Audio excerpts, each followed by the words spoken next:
Olá, amigos da TV Batuira, Portugal, do Grupo Espírita Batuira. É uma alegria nós podermos fazer mais um estudinho. E como sempre, ao iniciar, nós convidamos que nos acompanhe na prece de abertura.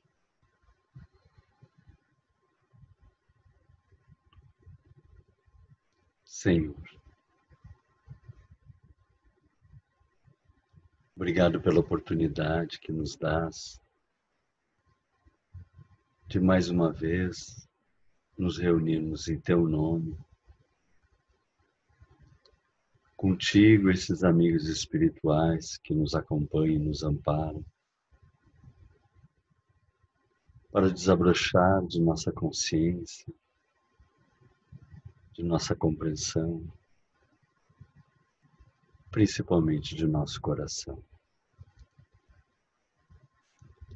Abençoa-nos, Senhor, mais esse humilde propósito de crescermos contigo. Muito obrigado, que assim seja.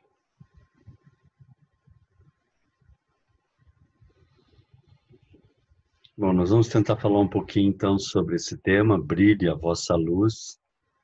E o nosso mestre, nosso amorzão já nos dizia, conhecereis a verdade e a verdade vos libertará. E Kardec estrutura todo o edifício da doutrina espírita em ciência, filosofia e religião. Ele diz que qualquer uma delas, sozinha, estaria capenga, dependendo deste tripé para estruturar o edifício. Então nós vamos falar um pouquinho só sobre cada uma. Ciência, né? Quando nós falamos em luz, nós gostaríamos de começar falando em ondas, bem rapidinho. Então, ondas o que são? São perturbações que se propagam pelo espaço sem transporte de matéria ou de energia. Se eu jogo uma pedra na água, a água não sai, mas ela se movimenta. Seriam as ondas d'água, digamos assim. Né? E nós vamos ter também o conceito de comprimento de onda, que vai ser importante para o que nós vamos abordar. Como é que se fala, como é que se diz assim, qual o comprimento de uma onda? Vai ser a medida de uma crista a outra crista, ou de um vale a outro vale. Então, aqui, essa é a marcação de um comprimento de onda, ou aqui um comprimento de onda. Por que isso vai ser importante? Porque nós vamos referir aqui a ondas curtas, ondas longas.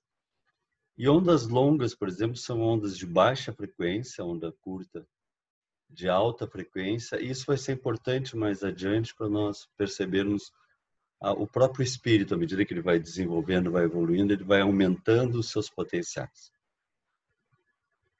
Nós podemos ter onda de água, podemos ter onda de partículas. Por exemplo, o som que chega aos nossos ouvidos, na verdade, são partículas. Se não houver essas partículas no ar, ou seja, eu poderia estar lançando, mas as partículas não bateriam uma na outra e não chegaria numa parte do meu ouvido, lá chamado tímpano, e aí o meu cérebro localizaria como som. E nós temos uma faixa de audição. Os sons muito graves, às vezes, por exemplo, a casa treme, a gente não ouviu o som, mas a vibração do som a gente ouviu. Ou quando vai para agudos chega a um ponto que o nosso ouvido não pega mais. Então nós temos uma faixa bem pequena de audição, né, que seria o espectro sonoro. Vamos ter também ondas eletromagnéticas, né, que vão ser as ondas de rádio, raio-x, e que são as que vão atuar na nossa visão daí. Né? O nosso olho, ele tem células especializadas, cones e bastonetes, mas uma série de células e camadas especializadas que capta o tipo de onda, e aí vai definir como cor, enfim. E é interessante, veja assim, olha o tamanho do espectro, né? Desde ondas de rádio, FM, AM, TV, infravermelho, ultravioleta, raio-x, e nós só vemos aquele trechinho ali. Então, às vezes, quando alguém brinca assim, eu não enxergo o espírito, nós não enxergamos nada. Aqui agora está passando, se botar uma televisão aqui, eu posso pegar vários canais e eu não enxergo eles. Eu posso falar no celular, está vindo as ondas dos celulares, e eu não enxergo. Eu enxergo aquela faixinha que se chama o espectro visível da luz.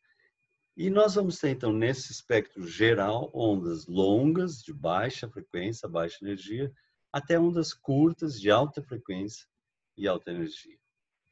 E a luz, né, que é o que nos interessa aqui. A luz vem lá dos átomos. Os átomos, eles são mais ou menos parecidos com os planetas orbitando em torno do Sol, com a diferença de que eles mudam, né? A Terra está sempre na mesma órbita, Marte está sempre na mesma órbita. E os átomos, quando eles recebem energia, por exemplo, se eu pego um metal e aqueço, ele enche de energia, os átomos saltam de uma órbita para outra. Esse salto é porque ele ganhou energia. Quando ele retorna, ele emite a energia que ele ganhou e emite sob a forma de fóton. Na verdade, é daí, por incrível que pareça, lá dos átomos que está surgindo a luz que nós vemos. Tá? Quando o átomo devolve a energia que ele recebeu sob forma de onda.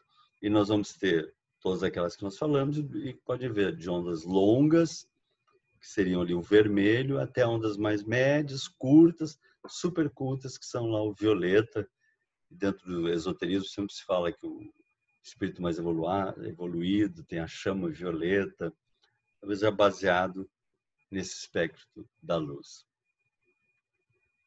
E é interessante perceber que os átomos, quando têm pouco orbitais, eles só conseguem emitir ondas longas, vermelhas, que são as que vão estar ali no centrinho. À medida que eles vão crescendo, vão botar entre aspas, evoluindo os átomos, vão tendo mais orbitais, quanto maior o raio atômico, maior o número de níveis de energia. Ele amplia e consegue ter ondas mais potentes daí. Agora, dentro da filosofia, a gente falou um pouquinho sobre ciência, agora dentro da filosofia, o que seria a luz dentro da filosofia? Quem nos aborda, primeiramente, esse aspecto é Platão, discípulo de Sócrates. Sócrates é o pai da nossa filosofia ocidental. E ele tem, nesse livro A República, o mito da caverna, que é bastante conhecido. Que eu vou passar rapidinho, um videozinho bem curtinho de 2 minutos, mas vocês podem imaginar a semelhança com nós encarnados e sem a capacidade de visão clara, e quando tem toda uma vida no plano espiritual real que nós não enxergamos. Então vamos dar uma olhadinha nessa relação que ele faz. Ele coloca nós encarnados como se estivesse presos em correntes, Imagine prisioneiros que passam as suas vidas inteiras amarrados em uma caverna. Foram amarrados de forma que não conseguem olhar para trás, apenas para a parede em sua frente. Em suas costas está uma fogueira, e entre eles e a fogueira há um caminho. Imagine que diariamente uma variedade de objetos passam pelo caminho. Seria a vida real, é um simbolismo as que Platão faz. Que conduzem suas vidas, suas formas, criam sombras curiosas na parede. Portanto, nós encarnados só vemos a sombra da realidade. As sombras e os ecos de objetos que nunca viram.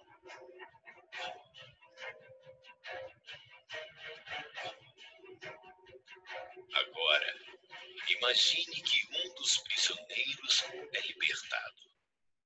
Depois de algum tempo, se adaptando à forte luz, o prisioneiro libertado irá começar a vivenciar o mundo pela primeira vez. E não se parece com nada do que ele poderia imaginar. Com sua nova percepção sobre o mundo, o homem evidentemente quer voltar e compartilhar suas incríveis descobertas com seus antigos amigos. Mas os prisioneiros não conseguem reconhecer o seu próprio amigo. Ele se parece como todas as coisas. Sua voz é um ego distorcido e seu corpo uma sombra grotesca. Eles não conseguem entender sua fantástica história sobre o mundo fora da caverna. Para eles, isto nunca existirá. Mas isto, evidentemente, não torna o mundo fora da caverna menos real. Impressionante esse simbolismo, digamos assim, do plano espiritual, do plano verdadeiro, e de nós aqui encarnados, e alguém que vá, perceba e tente falar para nós.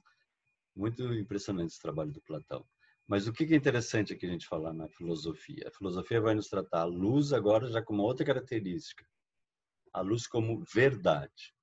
E aqui, dentro da filosofia, uma verdade espiritualista, poderia ter uma verdade materialista, existencialista, mas a luz como a compreensão de uma verdade.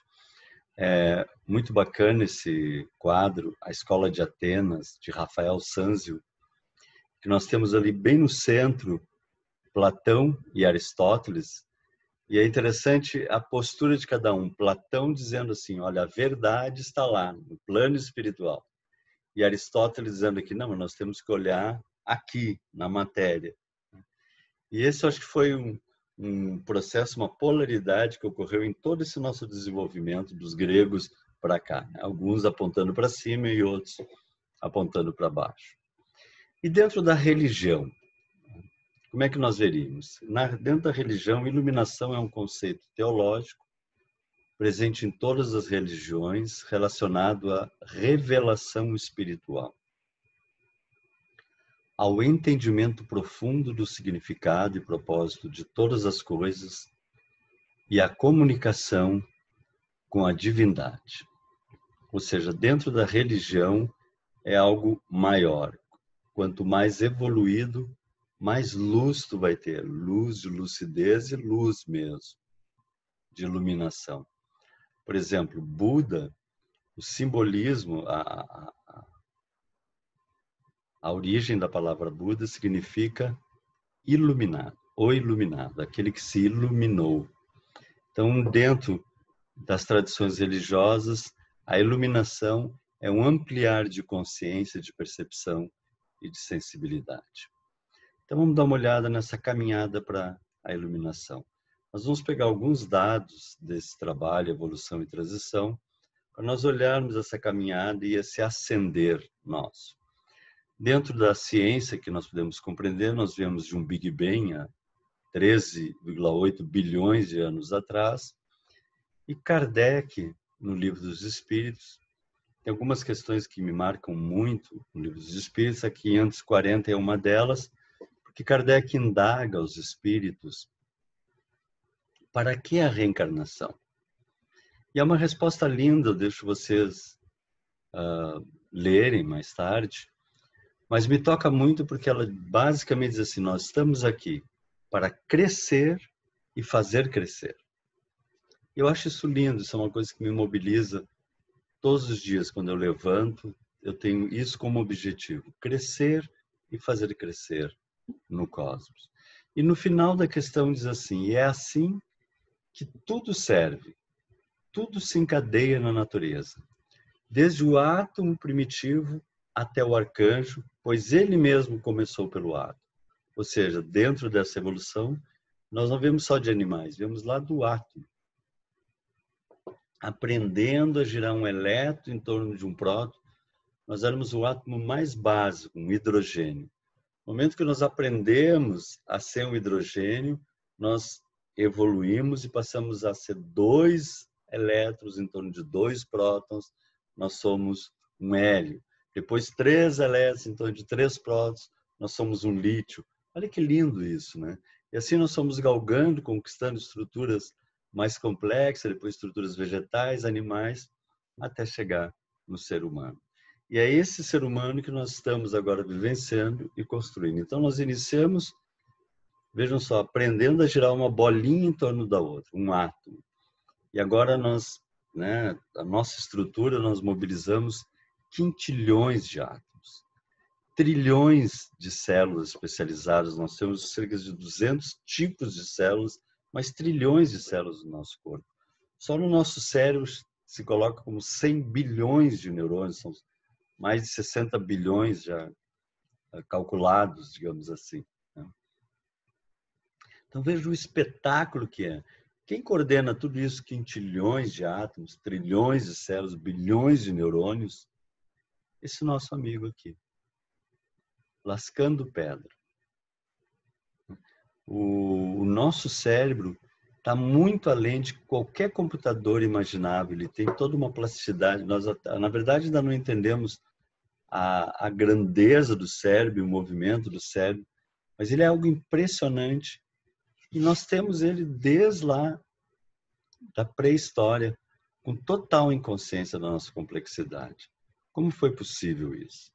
Então, o que a ciência tem percebido e que a espiritualidade nos fala é que nós somos o tempo todo amparados nesse desabrochar e nesse desenvolver do nosso processo evolutivo. A própria ciência coloca assim que falta algo mais, né? Que seria assim um outro mundo atuando. Por exemplo, logo que surgiram as primeiras estrelas, surgiram núcleos vorticosos para a formação logo depois do Big Bang. Então, existe uma área da física que diz que deve ter vindo anterior ao Big Bang, ou seja, já ampliou, né? Se fala em universos paralelos, multiversos, pebranas. O Stephen Hawking, aquele grande físico, materialista, um pouco antes de desencarnar, ele trabalhava com outro físico, o Thomas Hertog. O último estudo dele que foi publicado logo depois que ele desencarnou. E aqui eu acho boa essa foto do Thomas Hertog, porque é bem como nós ficamos quando estamos tentando entender o universo e as leis de Deus, né? Mas eles publicam logo depois a morte de Stephen Hawking, e a ideia é, eles descrevem que a nossa realidade da qual o nosso universo é observável, é derivado de um universo maior inobservável. Vejam só, ele era um físico materialista, mas ele disse, não, tem uma coisa maior que atua sobre nós aqui. Olha que lindo isso, né? Então, somos cuidados pelo alto. Um universo maior, inobservável. E o Chico, lá com o 5º ano primário, em 1958, já recebeu de um médico, o espírito de André Luiz, esse livro fantástico, Evolução em Dois Mundos. Ele nos coloca assim: ao influxo do próprio Senhor Supremo, operam as inteligências divinas a ele agregadas, em processo de comunhão indescritível. Os grandes devas da teologia hindu, ou os arcanjos da interpretação de variados templos religiosos, constroem os sistemas na imensidade. Então, olha que lindo. Está nascendo o universo e grandes espíritos organizando a formação de estrela, a formação de galáxias, mais tarde a formação do nosso sistema solar, convertendo em habitações cósmicas. Então, somos cuidados pelo alto há muito mais tempo do que podemos imaginar.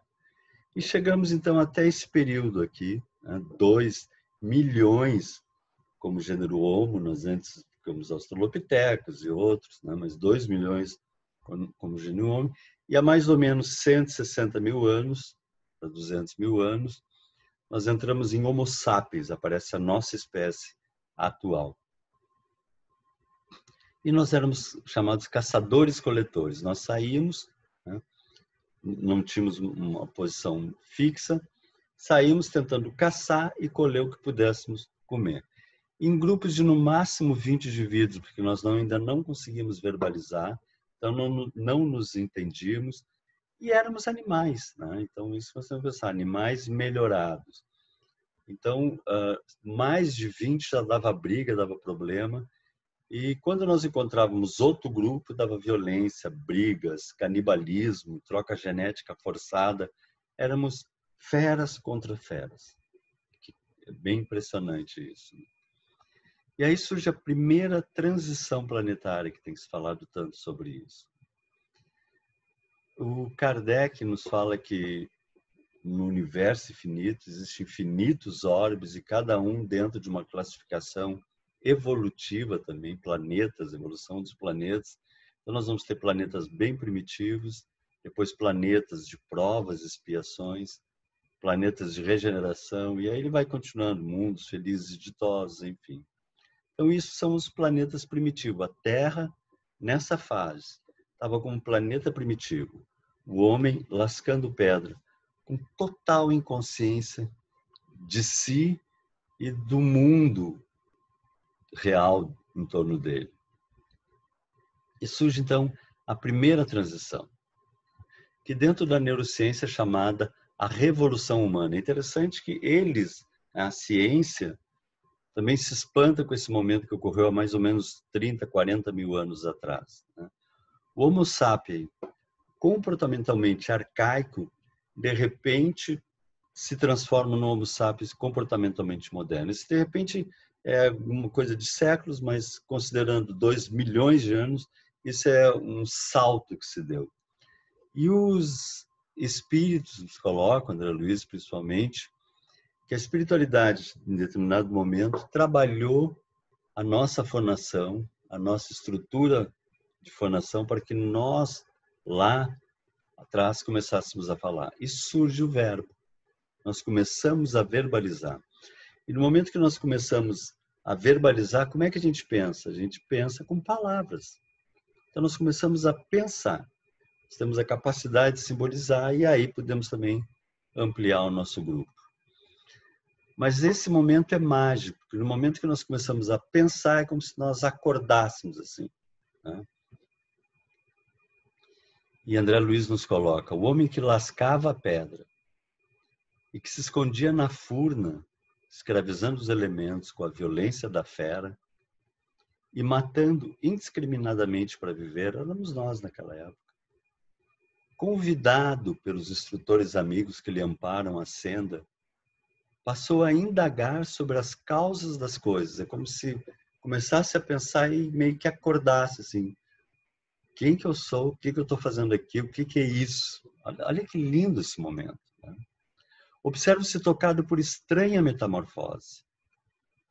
Vê instintivamente que não mais se poderia guiar pela excitabilidade dos seus tecidos orgânicos apenas, ou pelos apetites furiosos herdados dos animais. Não dava mais para ser só um animal matando indiscriminadamente. Ele é desligado lentamente dos laços mais fortes que o prendiam às inteligências divinas a lhe tutelarem o desenvolvimento. E esse desligado é que é o momento mágico, é a transição mágica do processo. Esse tempo eu estava vendo um vídeo na Nature Geographic e eram uns antílopes pastando numa relva e de repente vem um leão. Quando o leão surge, todos os antílopes saem em disparada, que é o processo natural de fuga do animal, e o leão corre e consegue alcançar um filhote. No momento que ele pega o filhote, todos os outros param e o leão começa a comer o filhote. E os outros antílopes em volta, 2 metros distante, voltam a pastar. Como se nada tivesse acontecido. Porque eles vivem num sonambulismo, num automatismo. Parece que eles não acordaram ainda. Eles sabem que tem que fugir num ataque, acabou o ataque. Nós estaríamos assim, nossa, né? E era nesse sonambulismo que nós vivíamos. E aí eles nos desligam desse amparo maior, assim, para dizer assim, agora vocês têm que acordar. Agora tem que caminhar com os próprios passos. Olha que lindo isso. Para que se lhe afirmem as diretrizes próprias, diz André Luiz. E aí ele sente-se sozinho, esmagado pela grandeza do universo. Porque ele perdeu aquele soninho de estar mergulhado na espiritualidade, não precisa pensar em nada, não ter responsabilidade, não ter nada. E alguns de nós até hoje ainda sentimos falta de, gostaríamos de estar mergulhado nesse processo, mas precisamos caminhar. Embora alguns de nós às vezes fiquemos assim. Percebe que não mais pode obedecer cegamente aos impulsos da natureza, ao modo dos animais. E nós às vezes ficamos assim, porque não podemos mais ter aquele egoísmo, a ferocidade, a poligamia, isso nos perturba. Foi então que, esse reconhecendo ínfimo e frágil diante da vida, compreendeu que perante Deus, seu Criador e seu Pai, estava entregue a si mesmo. Hora de caminhar. Hora de dar os passos para a angelitude. Que momento lindo esse, né? o princípio da responsabilidade havia nascido. Então nós estamos lá como planetas primitivos, num sonambulismo profundo, e somos acordados. E essa é a primeira transição. Nós passamos a verbalizar, passamos a andar em grupos maiores, aí é o que nós conhecemos em toda a nossa história aqui. Surge aldeias, cidades com nível de violência animal indescritível, porque éramos animais que recém começamos a falar e andar em grupos maiores. Então, violência, assassinato, estupro, aqueles horrores que nós fizemos, né? Patriarcado, duelos, escravidão, guerras permanentes, até tão próximo de nós isso ainda, esse animal tentando se autodomesticar, digamos assim, porque é o processo nosso de co-criarmos com o Pai, co-criando o nosso processo interno, mas nunca sós. Isso é que é lindo. Embora nós caminhássemos olhando para a Terra e para a conquista da Terra e para as coisas da Terra, é como nessa figura, sempre sustentado e amparados para os amigos nesta caminhada evolutiva, porque sabe que são criancinhas, somos criancinhas desabrochando. E não só amparados pelo alto, como também, frequentemente, amigos do alto encarnam junto a nós para nos estimularem na caminhada. Vamos lá, segue adiante, que é lindo depois que a gente consegue, né? E nós vamos ter em toda a nossa história os grandes espíritos iluminados, como Krishna aqui, falando para o seu discípulo Arjuna, as verdades da vida, Buda, que nós nos referimos lá atrás, em plena Idade Média, Idade das Trevas, Francisco de Assis vem acender a luz novamente no mundo, e tantos outros que vieram na ciência, na filosofia ou na religião, que já deram os passos adiante e retornam para nos estimular a vivermos com alegria, né? Essa vida com alegria. Aliás, até o sentido da vida se amplia. Às vezes eu vejo algumas pessoas falarem, minha vida, se referindo ao período que nasceu ali e ao período que vai morrer. Isso não é a minha vida. Isso é esta vidinha. Essa vidinha em que eu nasci há poucos anos, já estou todo rugadinho, daqui a pouquinho estou saindo. Mas a minha vida é infinita. E a minha casa é o universo do Pai. E é belíssimo quando nós passamos a viver em espírito, como nos convida o Evangelho, uma outra amplidão de vida, de percepção. Nosso próprio amorzão vem pessoalmente nos convidar a caminharmos em paz, a desenvolvermos nossos potenciais maiores.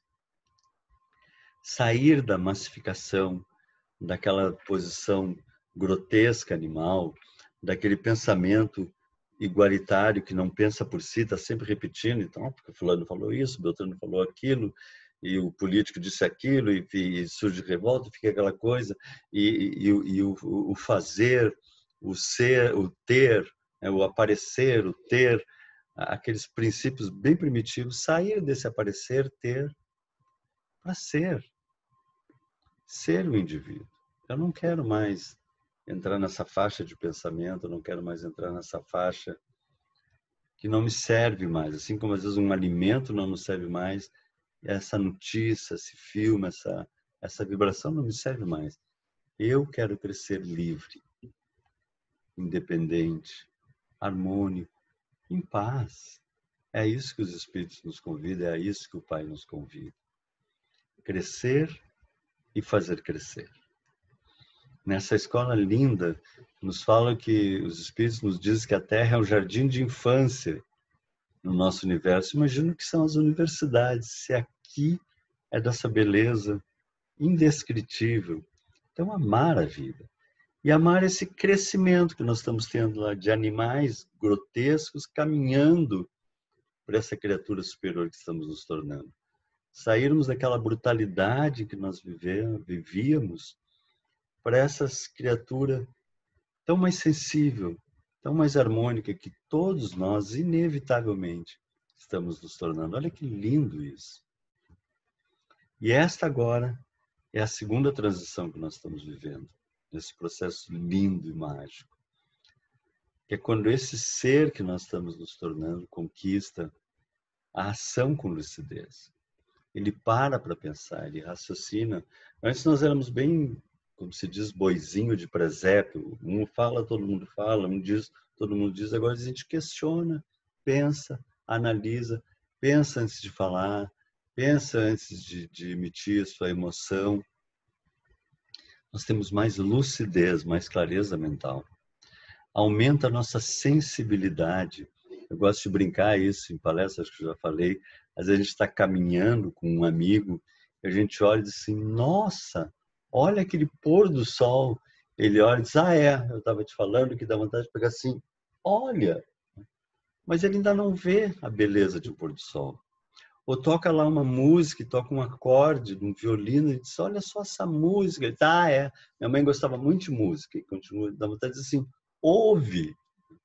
Mas à medida que nós vamos evoluindo, nós vamos vendo mais, ouvindo mais, sentindo mais. Se amplia os nossos potenciais de sensibilidade e beleza. Nós caminhamos com muito mais amor. E principalmente, agora não amparados cegamente, mas lúcidos, fazemos o nosso retorno aos braços do Pai, com total lucidez e cheios de amor. Nosso amorzão, Jesus, depois da última ceia, ele reza pelos discípulos que iriam ficar. E Emmanuel nos diz que ele não pede para os discípulos, para que Deus dê aos discípulos palácios encantados, facilidades aqui na terra. Então, ele pede ao Pai que dê aos discípulos, santifica-os na verdade. E Emmanuel nos diz assim, não nos referimos a recompensas banais. Destacamos o engrandecimento espiritual. Como é bonito quando a gente encontra alguém e a gente percebe na fisionomia da pessoa, no verbo da pessoa, que é uma pessoa nobre. Ela expressa a bondade, expressa a sua elevação espiritual, é a conquista do espírito, a iluminação divina, a lucidez brilha nos seus olhos e a perfeição redentora que leva a amarmos incondicionalmente. E ele diz assim, isso ainda é inacessível ao entendimento comum, mas é o que estamos sendo convidados. Então, nesse desligar para retornar, né, ao Pai, ao encontro com o Pai, esse é o momento mágico que nós estamos passando. Sair daquele Pedro hesitante, medroso, para aquele Pedro pedra, né, que estruturou todo o edifício do Evangelho. O Paulo, já velhinho, dizia, não andei ansiosos por coisa alguma. Eu de mim mesmo nada posso, mas tudo posso naquele que me fortalece. Que é quando tu e o Pai são uns. E eu já conhecia essa passagem do Paulo quando me deparei com essa aqui. Eu de mim mesmo nada posso fazer. Quem diz isso? O nosso mestre. E se ele diz isto, né, o quanto para nós? Ele vivia com o Pai, eu e o Pai somos um. E esse é o encontro que nós somos convidados, a vivermos, percebermos e sentirmos o Pai dentro de nós. E nessa caminhada surge a conquista da luz. Nós falamos lá que quando o átomo é bem primário, poucos orbitais, ele só consegue emitir uma luzinha fraca, vermelha. Mas à medida que vão crescendo os potenciais do átomo, seus orbitais, quanto maior o raio atômico, maior o número de níveis de energia. A gente pode fazer uma comparação do mesmo processo com o espírito. Quando nós estamos lá primitivo, nós emitimos ondas longas de baixa frequência, baixa energia, e passamos depois a emitir ondas curtas de alta frequência, de alta energia, aumentaram os nossos potenciais. E surge então a luz. É interessante que em toda a história da religião, os grandes espíritos superiores, vamos dizer assim, aparecem com luz. Na Índia, os iluminados, na Bíblia, não existia luz na época. Então, quando Moisés viu um espírito de luz, ele diz assim, uma sarça de fogo, porque a única luz que existia para eles era o fogo que acendia e brilhava, né? Mas era a luz fazendo presente em toda a nossa caminhada. No livro os mensageiros que enviam aquela palestra relativa à prece que nós fizemos, nós botamos esse trechinho que André Luiz, em espírita, lá no plano espiritual, num hospital, e a diretora vai fazer a prece por alguns enfermos, e quando surge a prece, o André Luiz, então, narra, através do Chico Xavier, essa passagem. Observando-a por um momento, reparei que a esposa de Alfredo se transfigurara, que era a diretora do hospital. Luzes diamantinas irradiavam de todo o seu corpo, em particular do tórax, cujo âmago parecia conter misteriosa lâmpada acesa. Olha que lindo! As senhoras que acompanhavam Ismael estavam quase semelhantes a ela, como se trajassem soberbos costumes radiosos, em que predominava a cor azul. Em seguida tínhamos Alfredo, cujo a luz era um verde suave, sugestivo, sem grande esplendor, e logo após Vicente e eu, André Luiz, mostrávamos fraca luminosidade, a qual, porém, nos enchia de júbilo intenso, que já brilhava um pouquinho. Então, quando nós realmente retornamos ao Pai, nós nos acendemos, digamos assim. Então, nós estamos lá em planetas primitivos, passamos para a primeira transição, que foi o que vivemos até agora, com lutas, guerras e tanta incompreensão, e agora estamos entrando para a segunda transição, que é quando a criatura humana começa a encontrar o Pai. E João, já velhinho, dizia: Deus é amor. E quem permanece no amor, permanece em Deus, e Deus nele. E o Emmanuel nos traz esse momento muito mágico desse processo. Ele diz assim: no instante divino dessa glorificação, deslumbra-se a alma ante as perspectivas do infinito. É que algo estranho aconteceu aí dentro, na cripta misteriosa do coração. O filho achou seu pai em plena eternidade. Que momento mágico esse, né? Aquele momento em que a gente reza para Deus, né? Fala de Deus, mas chega aquele momento em que a gente sente o Pai dentro de nós. E depois que a gente sente o Pai dentro de nós, a gente não consegue mais caminhar sem o Pai. A gente vive e caminha com o Pai. E esse é o planeta de regeneração que nós estamos entrando agora. E isso é lindo. Com uma tecnologia avançadíssima, com uma medicina avançadíssima, com potenciais maravilhosos, mas principalmente os habitantes como filhos de Deus. Porque nós estamos despertando em toda a Terra a compreensão da existência de Deus, a compreensão do amor, a compreensão de que somos irmãos.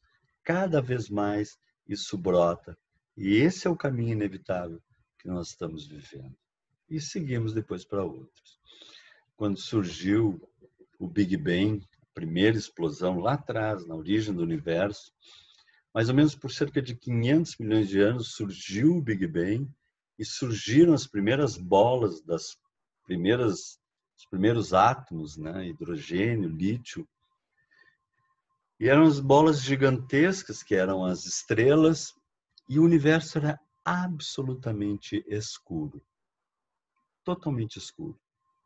A gente até fala assim poeticamente, e Deus disse: faça-se a luz.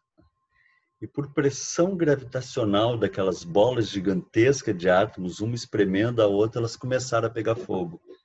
E imagina que momento belíssimo deve ter sido na formação do universo, que começa naquele universo escuro a acender as estrelas. Uma estrela aqui, uma estrela lá, outra estrela acolá, e o nosso universo passa a brilhar. Imagina que momento mágico. O mesmo, mais ou menos, simbolicamente, a gente poderia colocar com a Terra, então. Nós vínhamos extremamente primitivos, extremamente animalizados, aí fomos desenvolvendo potenciais, e aos poucos a criatura humana foi ampliando a sua capacidade de percepção para o encontro com o Pai. E a criatura humana na Terra começa a ascender. Aqui e ali começa a se perceber as estrelinhas humanas ascendendo. Que momento lindo nós estamos passando. Dessa nova jornada que temos pela frente de filhos de Deus. Como dizia nosso amorzão Jesus, os justos herdarão a terra. Uma terra de amor, onde nos amamos realmente como irmãos. Jesus nos falava, ora, o servo não fica para sempre na casa. O filho fica para sempre. Que linda essa frase. E Emmanuel diz assim, na sua exemplificação ensinou-nos Jesus como alcançar o título de filiação a Deus. Ele, Jesus, nos deu o exemplo do trabalho ativo e incessante, nunca parava, sempre crescendo e fazendo crescer. O desprendimento dos dos interesses inferiores do mundo, isso não me serve mais, tipo de notícias, isso não me serve mais. A perfeita submissão aos desígnios divinos. Pai, falo ou não falo? Penso ou não penso? Olho ou não olho? É isso que a gente começa a aprender a fazer. Foi o exemplo que ele nos deixou. Constitui os traços fundamentais de suas lições na Terra. E aí olha que lindo esse trecho de Emmanuel. Muitos homens notáveis pela bondade, pelo caráter adamantino, verdadeiros diamantes, sacerdotes dignos, nós poderíamos colocar aqui espíritas maravilhosos, o que fosse, né? E crentes sinceros poderão ser dedicados servos, aí o grifo é nosso, servos do Altíssimo. O nosso querido Frederico Figner escreveu esse livro que é muito bom, eu recomendo. Voltei através do Chico Xavier, com o pseudônimo de Irmão Jacó. Ele narra desde o desencarne dele desde o momento até a chegada da filha e do Dr. Bezerra de Menezes, que vão recebê-lo. Ele tinha sido um trabalhador espírita extremamente devotado, diretor da Federação Espírita Brasileira, viajava por todo o Brasil, fundou várias casas espíritas, um trabalhador incansável. Então, o Dr. Bezerra de Menezes vem recebê-lo. Olha que coisa linda isso, né? Qualquer um que o próprio Dr. Bezerra vem auxiliar no desencarne.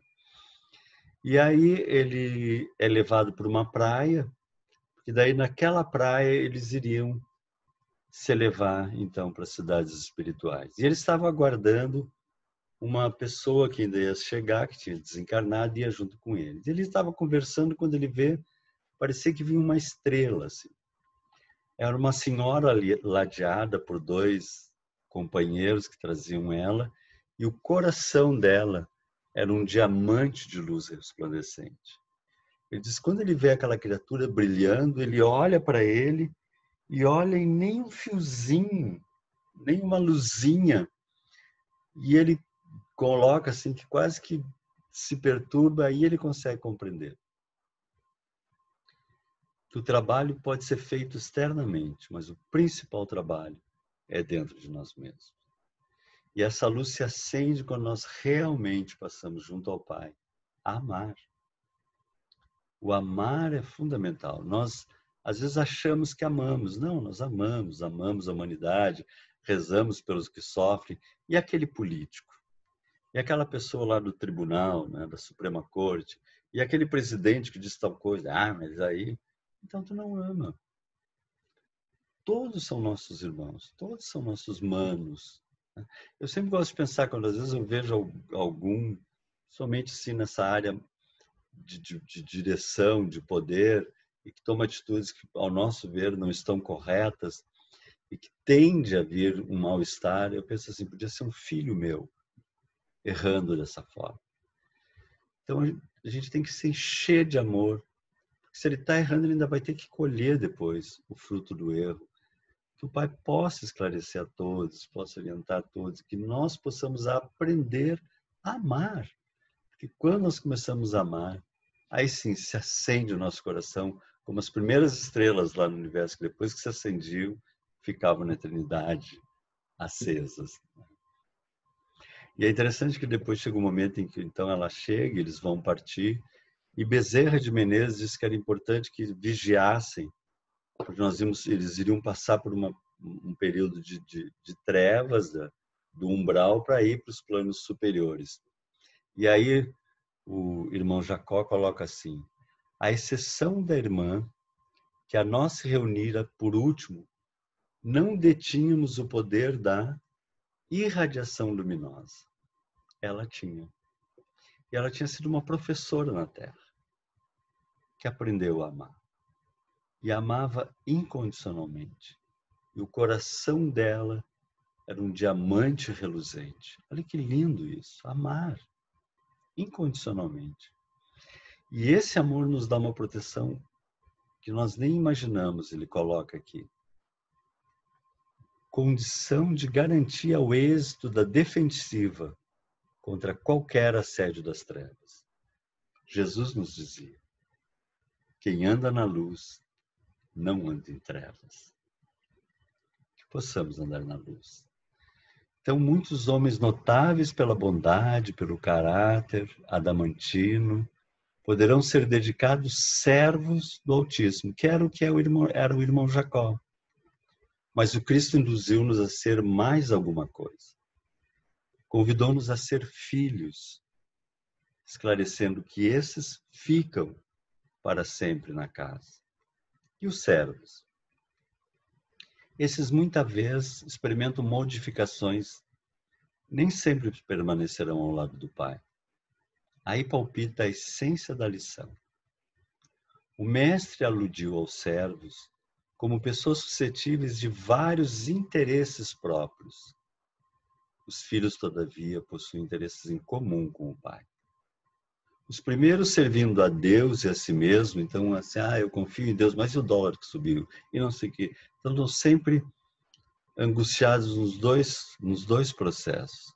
Porque não são ainda filhos do Pai, não percebem que pertencem ao Pai.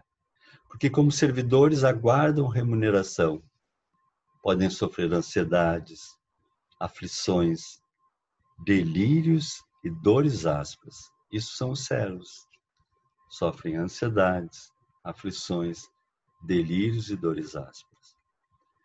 Os filhos, porém, estão sempre na casa, isto é, permanecerão em paz com o Pai. Superiores às circunstâncias mais duras, porque reconhecem, acima de tudo, que pertencem a Deus. Filhos de Deus, viajantes do infinito. E como dizia o nosso amorzão, vós sois deuses, brilha a vossa luz. Era isso. Muito obrigado. Que Jesus nos abençoe. Vamos fazer a nossa prece de encerramento.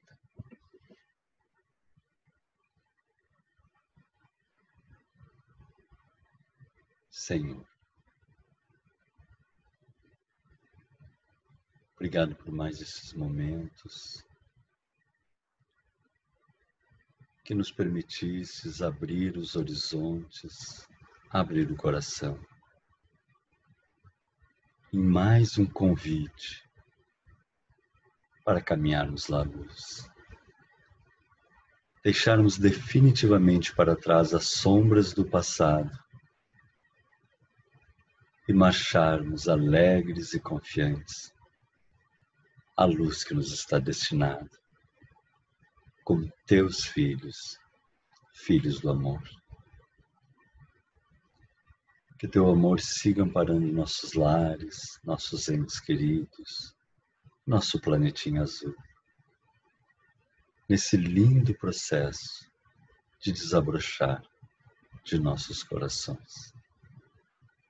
Muito obrigado aos queridos amigos espirituais que nos assessoram. E mais uma vez, muito obrigado, Senhor. Que assim seja. Muito obrigado, então, e fiquem com Deus.